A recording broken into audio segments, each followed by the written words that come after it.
Bonjour à tous, bienvenue sur Balade Parisienne, le site qui vous fait découvrir Paris à travers son histoire, son architecture et ses légendes. Les jardins du Palais Royal, aménagés sous une partie de l'enceinte de Charles V, sont devenus aujourd'hui un endroit paisible, à l'abri de l'agitation parisienne, surnommé l'oasis de Paris.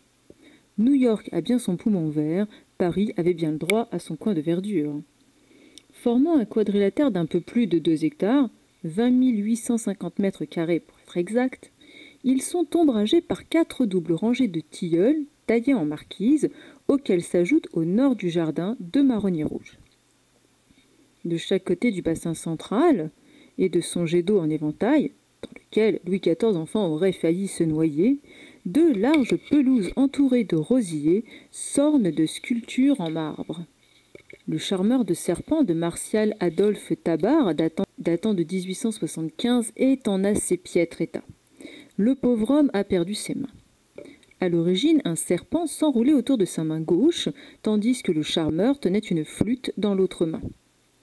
Le pâtre et la chèvre de Paul Lemoine, datant de 1830, est également surnommé Apollon et la chèvre amaltée. Si nous prenons la première version, nous voyons effectivement un jeune pâtre tentant de ramener une chèvre récalcitrante vers ses semblables, d'où la présence d'une corde nouée autour de sa tête. Si nous choisissons la version mythologique, nous apercevons Zeus enfant se nourrissant du lait de la chèvre sur le mont Ida.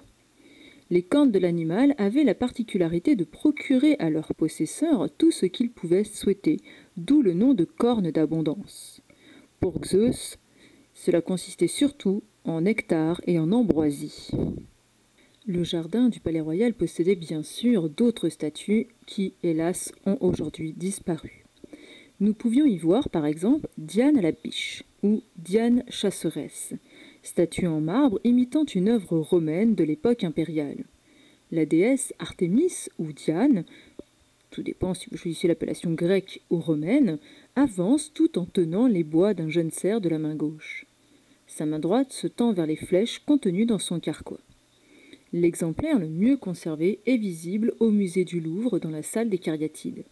À l'origine, la main gauche tenait un arc qui fut remplacé par un cerf mal proportionné par rapport à la taille de la déesse.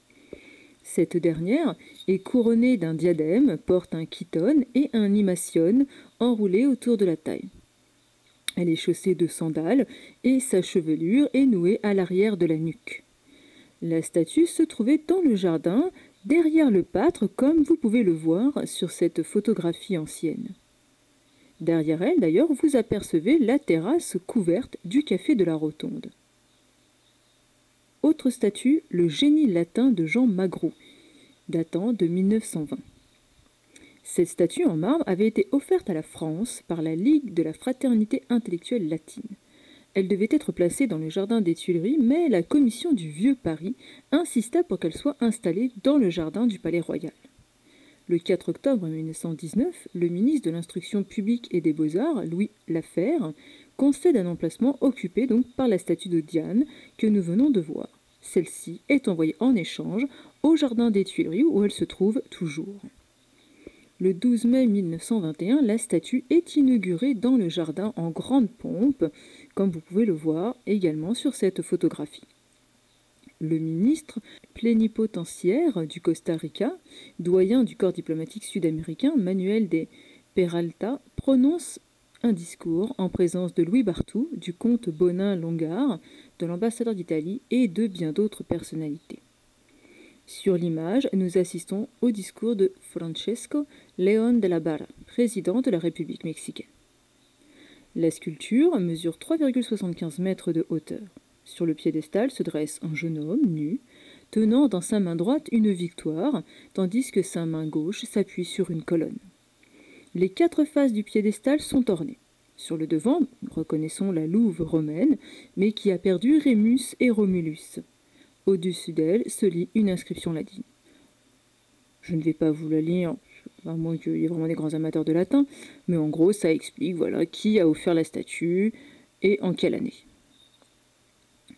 Sur le côté gauche, un bas-relief illustre la Déclaration des droits de l'homme et du citoyen, Tandis que de l'autre côté, nous reconnaissons la découverte des Amériques par Cortés, avec la présence des Amérindiens à gauche et des conquistadors espagnols à droite. Au dos se trouve une plaque de dédicace indiquant tous les pays ayant participé financièrement à la conception de l'œuvre. La statue a quitté le jardin du Palais Royal en 1992 pour rejoindre le rond-point Henri Nockher à Béziers dans l'Hérault. Comme vous pouvez le voir, elle aurait besoin d'une bonne restauration. La pollution automobile plus l'air ambiant ne lui a guère réussi.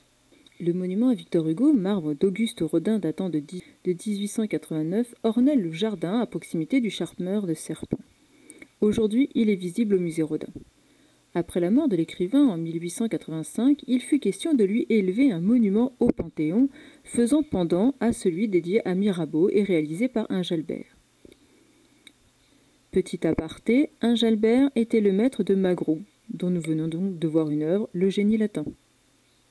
Assez amusante coïncidence, je trouve. Mais revenons-en à notre monument. Donc c'est à Rodin que revient la commande en 1889. Il choisit de représenter le Victor Hugo de l'exil, assis au bord des rochers de Guernesey, le bras tendu comme pour calmer les flots, image du poète méditant, mais aussi du défenseur des libertés républicaines. Le premier projet, qui manque de clarté et dont la silhouette est confuse, fut rejeté à l'unanimité par le comité du Panthéon.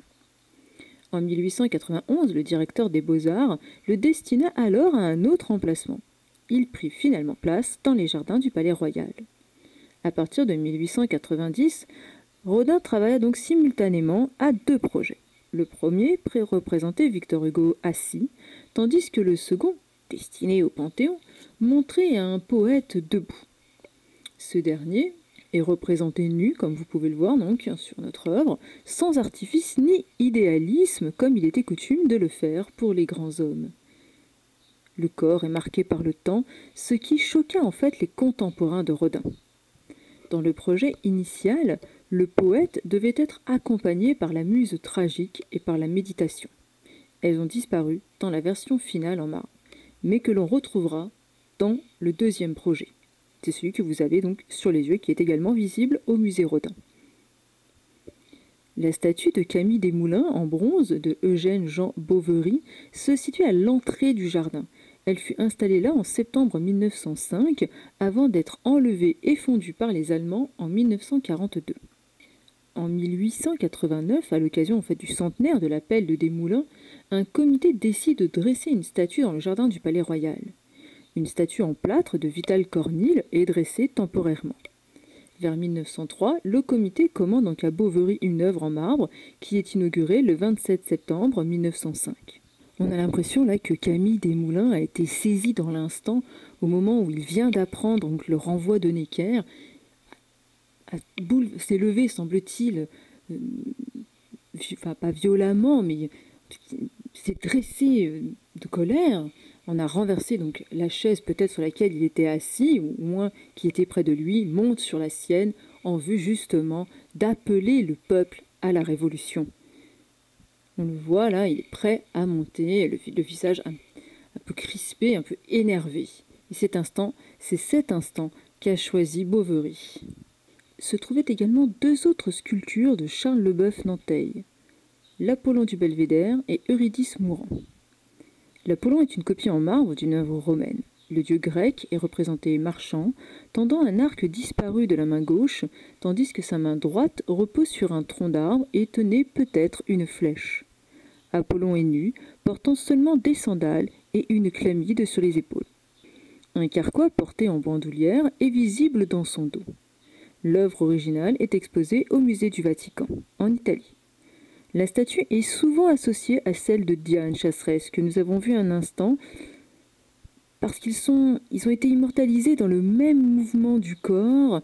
Ils possèdent donc les mêmes armes, l'arc et le carquois. Ils sont tous les deux dans ce mouvement de marche. Ils utilisent donc tous les deux la chasse. Et comme on n'a pas le nom du sculpteur de l'œuvre de Diane, le doute persiste. Quant à l'Eurydice mourant, elle est visible au musée du Louvre également. Cette sculpture illustre en fait l'épisode de la mort de la nymphe Eurydice. Compagne fidèle d'Orphée, grand poète et musicien, elle est poursuivie par Aristée le jour de ses noces. En tentant de fuir, elle est mordue par un serpent et meurt. Ce dernier est visible enroulé autour de son pied et de sa cheville droit. Sur la photo, vous reconnaissez le charmeur de serpents. Devant lui, vous apercevez une fontaine Wallace. Ici, il s'agit donc du petit modèle à bouton pressoir. Derrière la statue se trouve le canon Rousseau. Le sieur Rousseau, ingénieur en instruments de mathématiques et horloger ayant boutique dans la galerie de Beaujolais, fabriqua un petit canon de bronze en 1785. Il est installé l'année suivante, sur ordre du duc d'Orléans, face à la boutique, sur le méridien de Paris. À travers une loupe, les rayons du soleil enflammaient une mèche qui faisait partir la charge. Les jours ensoleillés, de mai à octobre, à midi pile. Il servait en fait à régler les pendules parisiennes. L'abbé Delille écrivit d'ailleurs à ce sujet « Dans ce jardin, on ne rencontre ni champs, ni prés, ni bois, ni fleurs. Et si l'on y dérègle ses mœurs, au moins on y règle sa montre. » Il y avait un peu d'humour, hein, notre abbé quand même. Une devise latine d'ailleurs est gravée sur son socle et dit « Je ne compte que les heures heureuses ». En 1799, le canon est déplacé un petit peu plus loin dans les jardins, là où il se trouve actuellement. En 1816 ou 1826, là-dessus les historiens ne sont pas d'accord, l'heure indiquée par le canon cesse d'être l'heure officielle de Paris. En effet, à cette époque, on adopte le temps solaire moyen de Paris, c'est-à-dire celui qui est indiqué par les horloges, au lieu du temps solaire réel, celui indiqué donc par les cadrans solaires. En 1891, l'heure indiquée par le canon est étendue à toute la France avant d'être interdite, à la suite de l'adoption du temps moyen de Greenwich en 1911. Le petit canon va s'arrêter de tonner en 1974 et attendra jusqu'en 1990 pour être restauré. Pas de chance, en 1998, il est volé. Mais une réplique est aussitôt installée à sa place. En 2011, le ministre de la Culture décide de lui rendre sa fonction première tout en abandonnant l'allumage solaire.